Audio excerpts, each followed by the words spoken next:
Ég á minna íbúð hérna og minn mann og það hér á ég mitt örugga heimili og mitt örugga hreiður, en svo veit maður aldrei. Ég ekki trædd við að takast á einhvað nýtt og ég veit að ég kemst alltaf á leiðarenda. Skagfirðingurinn Svandís Guðmundsdóttir hefur svo sannarlega átt litríkt lífslaup.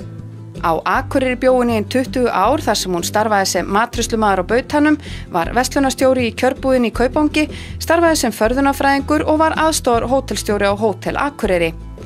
Hún bjó tíma á Bretlandi og í Luxemburg, en undanfarin 13 ár hefur Svandís hins vegar búið víða á Spáni og nú búsett á Gran Canarí þar sem hún starfar sem fararstjóri. En hvað rekur menntaðan matreiðslumann og förðunarfræðing í fararstjórastarf á Spáni?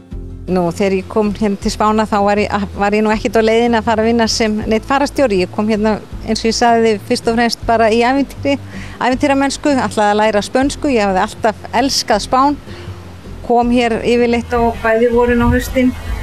Þá ferði til Spánar, var algjör sóladýrkandi og eitt leit af öðru, þannig ég eiginlega svona óvart fældist inn í þetta, en ég hafði nú reyndar aðeins áður verið að starfa sem fararstjóri, sem aðstofafjárstjóri hér nokkur haustnir á Mallorca. Þannig að má eiginlega segja að ég fældist óvart inn í þetta, en ég hérna enn. Og þú kynntist spænskum manni? Já, það var náttúrulega það sem var til þess að ég ílengdist hérna. Það var náttúrulega mér eitt og því. Kanarí hefur lengi verið uppáhalds vetraráfangastaður Íslendinga, en þar alltaf hægt að ganga að sól- og sumarhittavísum yfir vetramánuðina. Nokkrar íslenskar ferðaskrifstofur bjóða beint flug til Kanarí, en Svandís starfar fyrir ferðaskristofu Íslands sem á úrval útsýn, plúsferðir og sumarferðir. Starf fararstjórans fjölbreytt og felst meðal annars í því að taka á móti fólki á flugvellinum og fylgja á hótel, skipuleggja skoðunarferðir og afþreyingu fyrir gesti og í heildina gera þeim dvölina sem ánægjulegasta. Já, Íslendingur orðnir svo ferðavanir, þeir orðnir svo miklu sjálfstæðari og svo eru náttúrulega allir farnir að tala öllum tungum. Það eru flestir orðnir enskumælandi, margir meira þess að spönskumælandi, þannig að það bjargar sér allir miklu meira í dag. Þannig að starf fararstjórans jafnvel orðið auðveldara? Ábyggilega má segja það. Ég náttúrulega hef bara 10 ára reynslu, þannig að en auðvitað hef ég heyrt margar ævintýrasögur. Og það hefur margt gerst, en það aldrei svo stórt að maður geti ekki leyst það. En hvernig ferðamenn finnst þér Íslendingar vera? Nú hefur maður oft heyrt, ekkert sérlega góða sögur af þjóðinni erlendis, til dæmis hvað var að drykkju.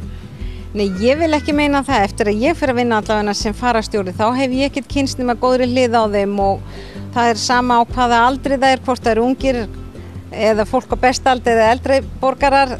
Ég hef ekki nema góða sögu að þeim að segja og það allra besta og ég vil meina það að ég sé bara rík manneskja að hafa fengið og upplifað að vinna sem fararstjóri, starfa með þessu fólki, kynnast þessu elskulega fólki og það nú það sem að fyrst og fremst hefur gefið mér mikið.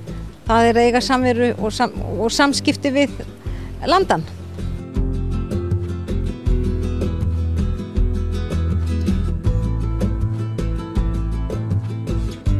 Það 40 ár síðan íslenskir ferðamenn fóru að leggja leið sína til Kanarí, en eyjarnar 7 hafa allar sinn sjarma. Á Gran Canarí, þar sem Svandís búsett, ekki bara að finna sólgylltar strendur, heldur stórbrotið landslag og frjósama ræktun.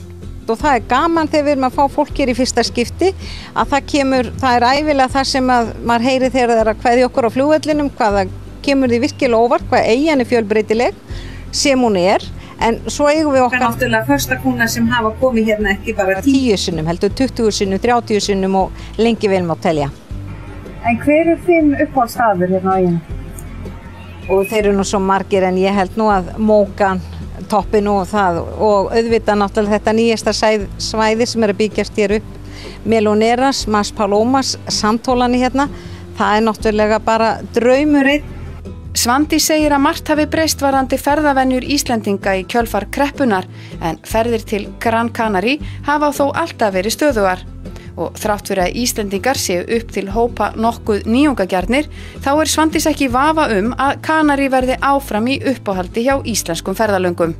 Nú, auðvitað mun Kanarí halda velli, því ef það eitthvað gott, þá vitum við það, við sækjum alltaf það sem gott aftur og aftur og aftur.